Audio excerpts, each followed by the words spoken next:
The next section we're going to discuss is the policies and procedures. This is a 5-page packet that basically makes up the rules and regulations of our leases.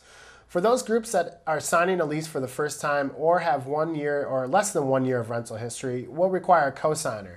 This is the packet that'll be cosigned. On the 5th page, you'll notice our signature page. Tenants will be signing here and your cosigners will be signing immediately to your right. The first item I want to discuss is first month's rent. We require first month's rent to be paid on August 1st, which is 2 weeks early. It's still a full month of rent. It covers August 15th through September 15th. It's just that we require it to be postmarked on August 1st. The reason we do this is so that we can avoid having groups come down to the office, wait in line, and pick up keys. What we'll do is we'll have you pay on August 1st to make sure the rent's been paid in full. And then on August 15th at 6 p.m., you can head right to your apartment or house, and you'll find your keys and your check-in packet waiting for you on your kitchen counter. So again, the schedule is you pay first month's rent on August 1st, you move in on August 15th, and then the next time rent is due is September 15th and the 15th thereafter. Next section is abuse and neglect. Essentially, this one's pretty simple. Damage caused by the tenant or guest will be the tenant's financial responsibility. You can read through the rest of the paragraph, but it's pretty straightforward. Next paragraph, basement and attic storage. Sleeping in the basements or attics is strictly prohibited. There are certain houses that we rent where you are allowed to sleep in the basement, but again, this is only if we have approval from the City of Madison. In almost all cases, sleeping in the basement or attics is strictly prohibited. We also want to bring up the fact that in the basements, sometimes during our major rainstorms, sometimes they're susceptible to having water fill in the basement. We've never had any real drastic emergencies, but it is possible if we get 2 inches of rain in less than an hour that some water will seep into the basement. We just want you to be aware of this in case you're storing anything valuable downstairs. It's always a good idea to keep it up off the floor just in case we have a major rain or some other natural disaster and the basements have water come inside. Next paragraph is bicycles. We just want to be careful where you're storing bicycles. We have problems with scuff marks and paint jobs that are being damaged because of bikes being locked to porches and things of that nature. Just read through that paragraph. We're not the bike police, but we do like you to pay attention to the fact that if you scuff up the wall with your bike tire, you would be responsible for painting over that before you move out. Building exterior. Most of our apartments are situated in a residential neighborhood, so obviously we have a responsibility to make sure that all of our buildings are in good appearance and that they're not detracting from the way the rest of the neighborhood looks. Things that I'm trying to emphasize would be if you have a party and there's cups all over the yard, you really need to get out there after the party and clean all that stuff up. If you're cooking out and using your grill, when you're done using your grill, move that to the back of the house so as we drive by, the buildings look like they're in good shape. Citations. The City of Madison does issue citations for various items, such as failure to remove snow from your sidewalks in a timely manner, or failing to move your trash bins out to the curb. If we do receive a City of Madison citation, we're going to pass that along to you, and this is something that could come off of your security deposit. The next item is the City of Madison's nuisance law. The City of Madison has a nuisance law that basically requires landlords to get involved if there's a chronic nuisance, such as loud parties, noise, or other events that require the police to be dispatched to your apartment. If this occurs, we're going to take this seriously, and we're also going to remind you that if it happens in 3 cases, we may need to send you an eviction notice. The best way to avoid any of these problems is obviously to avoid situations where the police need to be called by neighbors. Clean house. This one's pretty straightforward. We expect a reasonably clean place at all times. Page 2 contains a few paragraphs that are pretty straightforward, so I'm not going to discuss every item on this page. The first one I want to touch upon is drains and toilets. Be careful what goes down your drains and what gets flushed down the toilet. In most cases, we have security deposit charges that contain a lot of unclogged drains.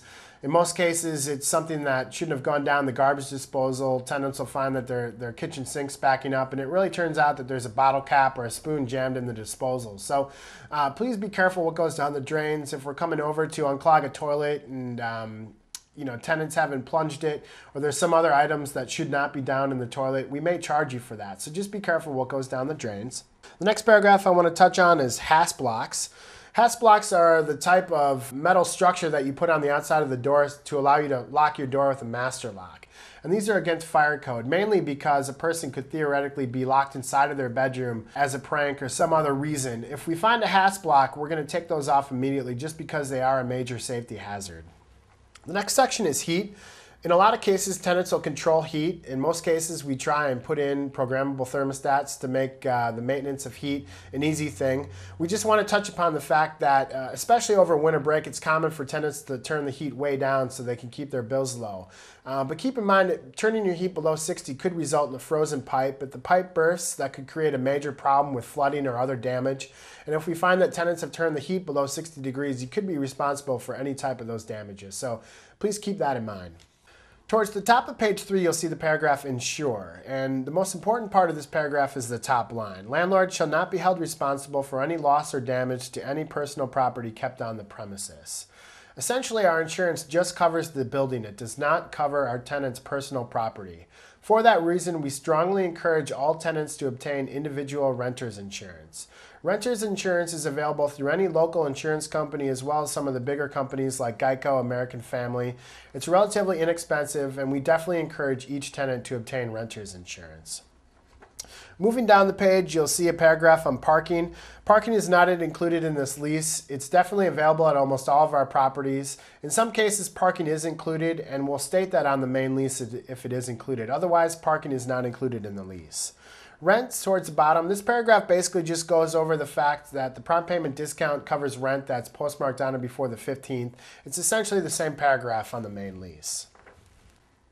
Towards the top of page 4, you'll notice the section return checks. We do have a $25 return check fee in the event that you were to bounce a check for insufficient funds. So if a check is returned to our office, not only do you have to submit a new check, you also have to tack on a $25 return check fee. Below that is security deposit. This basically goes over what's stated on the main lease. The full security deposit equals the full rent amount. It's the higher of the two rents. We also stipulate what the security deposit interest rate is, as well as do the equation for the interest so you know what you'll be getting back at the end of your lease term. Moving down the page, you'll notice snow and ice. For those that are renting a single-family home or the entire building, you're required to remove the snow from the sidewalks. That's something that is the tenant's responsibility. In this paragraph, we discuss the fact that you have 12 hours after the snow stops to get outside and remove the snow from your sidewalks. So please adhere to this policy.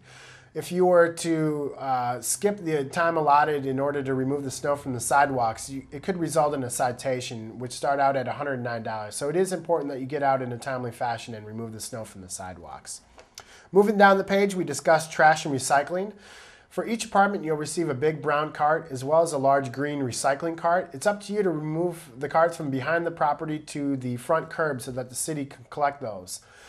All groups that are failing to do so, it could result in a citation. So it's important that every trash day, which is Thursday morning, you get your carts out in a timely fashion. The City of Madison has a 12-hour rule. So essentially on Wednesday night, after the sun goes down, you can roll your carts out to the curb. After they're collected, you then have 12 hours to return them to behind the building. Page 5. The last paragraph on page 5 is utilities. Most of our apartments are responsible for some of the utilities, if not all the utilities. We have the number here for Madison Gas and Electric. You'll definitely need to call them and set up your account to make sure that you're being billed for your utilities. The number is right there for you. So read through that paragraph. For those that are not responsible for utilities and the landlord is paying all the utilities, obviously you don't have to worry about setting up a utility account.